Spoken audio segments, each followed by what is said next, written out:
പരിഗണനയിലാണ് എന്നുള്ളത്. ക്ഷമിക്കണം, എനിക്ക് വൈറൽ ഫീവറിന് ശേഷമുള്ള ആ ഒരു ഇൻഫെക്ഷൻ നിലനിൽക്കുന്നുണ്ട്. അപ്പൊ അതുകൊണ്ട് ഈ 60-40 എന്നുള്ളത് 40 സ്റ്റേറ്റ് ആണ്. അതുകൊണ്ട് ഇൻസെന്റീവ്സ് വർദ്ധിപ്പിക്കുന്ന കാര്യം അത് പരിശോധിക്കുന്നുണ്ട്. അത് കേന്ദ്ര സർക്കാരിന്റെ പരിശോധനയിലാണെന്നുള്ളത്. ബഹുമാനപ്പെട്ട കേന്ദ്ര ആരോഗ്യവകുപ്പ് മന്ത്രിയുമായിട്ട് ചർച്ച നടത്തി.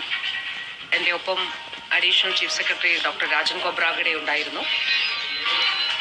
മിനിസ്ട്രിയിൽ നിന്ന് സെക്രട്ടറി ഉൾപ്പെടെയുള്ള മറ്റ് ഹയർ ഓഫീസേഴ്സും ഉണ്ടായിരുന്നു. ആശാ സമരം സംബന്ധിച്ച കാര്യങ്ങൾ, ആശമാരുടെ പൊതുവിഷയങ്ങൾ, പ്രശ്നങ്ങൾ അദ്ദേഹം വളരെ വിശദമായിട്ട് കേട്ടു. അതിൽ നമ്മുടെ സ്റ്റേറ്റിന്റെ അഭ്യർത്ഥനകൾ അദ്ദേഹത്തിന് മുന്നിൽ അവതരിപ്പിച്ചു. അപ്പോ ഇൻസെന്റീവ്സ് വർദ്ധിപ്പിക്കുന്നത് ഉൾപ്പെടെയുള്ള കാര്യങ്ങൾ, അതോടൊപ്പം ഇവരെ തൊഴിൽ നിയമങ്ങളുടെ പരിധിയിൽ വുമൻ വോളണ്ടിയർ എന്നുള്ളതാണല്ലോ സെൻട്രൽ ഗൈഡ് ലൈൻ, യൂണിയൻ ഗവൺമെന്റിന്റെ ഗൈഡ് ലൈൻ അങ്ങനെയാണ്. അപ്പൊ അതുൾപ്പെടെയുള്ള കാര്യങ്ങൾ ബഹുമാനപ്പെട്ട മിനിസ്റ്ററോട് ഇക്കാര്യങ്ങൾ സംസാരിച്ചു. അപ്പോ ഇൻസെന്റീവ്സ് ഉയർത്തുന്നത് സംബന്ധിച്ച കാര്യം അത് കേന്ദ്ര ഗവൺമെന്റിന്റെ പരിഗണനയിലാണ്, അത് പരിശോധിക്കുന്നുണ്ട് എന്നുള്ളതാണ് ബഹുമാനപ്പെട്ട കേന്ദ്ര ആരോഗ്യവകുപ്പ് മന്ത്രി പറഞ്ഞത്. കേന്ദ്രമന്ത്രിയുടെ മുൻപാകെ ഇക്കാര്യം വളരെ വിശദമായിട്ട് അവതരിപ്പിച്ചു. ഇത് തന്നെയാണ് ആദ്യമായിട്ട് ഒന്നാമത്തെ അജണ്ടയായിട്ട് സംസാരിച്ചത്.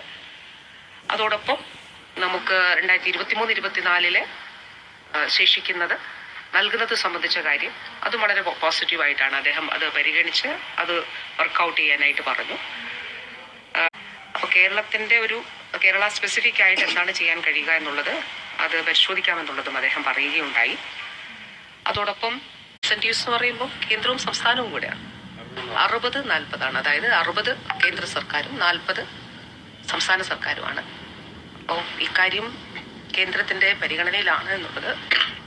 ക്ഷമിക്കണം, എനിക്ക് വൈറൽ ഫീവറിന് ശേഷമുള്ള ആ ഒരു ഇൻഫെക്ഷൻ നിലനിൽക്കുന്നുണ്ട്. അപ്പൊ അതുകൊണ്ട് ഈ 60-40 എന്നുള്ളത്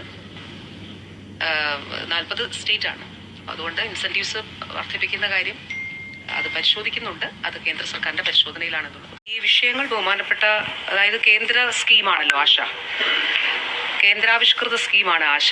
അപ്പോൾ അതുകൊണ്ടാണ് നിരാഹാര സമരത്തിന് മുൻപ് നടന്ന ചർച്ചയിൽ അവരോട് ഞാൻ പറഞ്ഞത്. അപ്പോൾ ഇന്നത്തെ കൂടിക്കാഴ്ച തീർച്ചയായിട്ടും ആ ഒരു പശ്ചാത്തലത്തിൽ കൂടിയാണല്ലോ.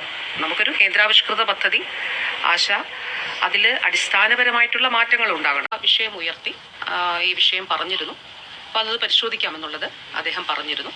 പൊതുവിൽ പോസിറ്റീവ്